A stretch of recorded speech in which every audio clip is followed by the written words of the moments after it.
Hello बच्चों, आइए इस प्रश्न को देखते हैं। श्वसन में यौगिकों के ऑक्सीकरण के दौरान ऊर्जा का निष्कासन होता है।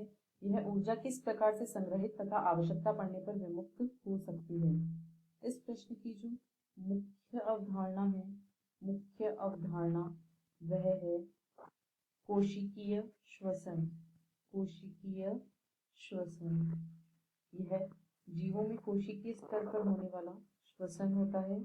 इसमें मुख्यतया कुछ जटिल कार्बनिक पदार्थ जैसे कि कार्बोहाइड्रेट,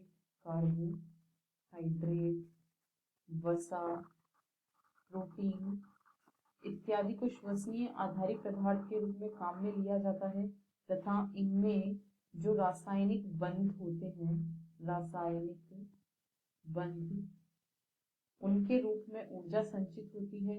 तो इस ऊर्जा को निष्कासित किया जाता है ताकि कोशिका अपनी आवश्यकताओं की पूर्ति करने के लिए उस ऊर्जा को उपयोग में ले सके।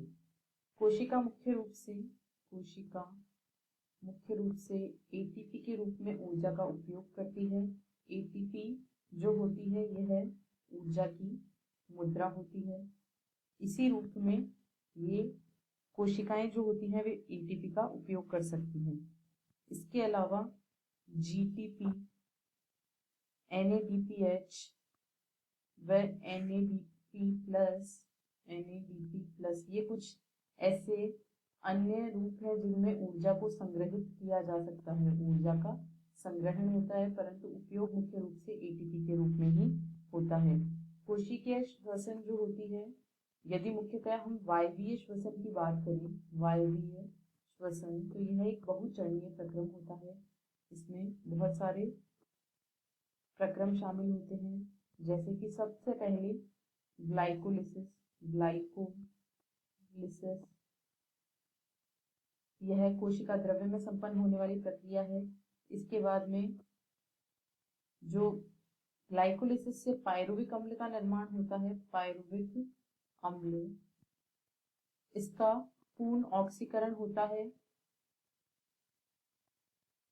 एक तो लिंकर रिएक्शन जिसे कहा जाता है, लिंकर अभिक्रिया, जिसमें पायरुविक अम्ल को एसिटाइल को एंजाइम में बदला जाता है तथा इसके बाद में PCA चक्र। वायवीय श्वसन का अंतिम चरण होता है इलेक्ट्रॉन ट्रांसपोर्ट सिस्टम या ETS। ETS में जो NADP या GTP के रूप में ऊर्जा संग्रहित होती है, इसे ATP में बदला जाता है। एक NADPH 3 ATP के बराबर ऊर्जा प्रदान करता है तथा एक GTP जो होता है वह 1 ATP के समतुल्य होता है। तो इस प्रकार वायवीय श्वसन के दौरान यौगिकों के ऑक्सीकरण से ऊर्जा का निष्कासन होता है तथा आवश्यकता पड़ने पर इनका उपयोग होता है। आशा है आपको प्रश्न समझ आया होगा। धन्यवाद।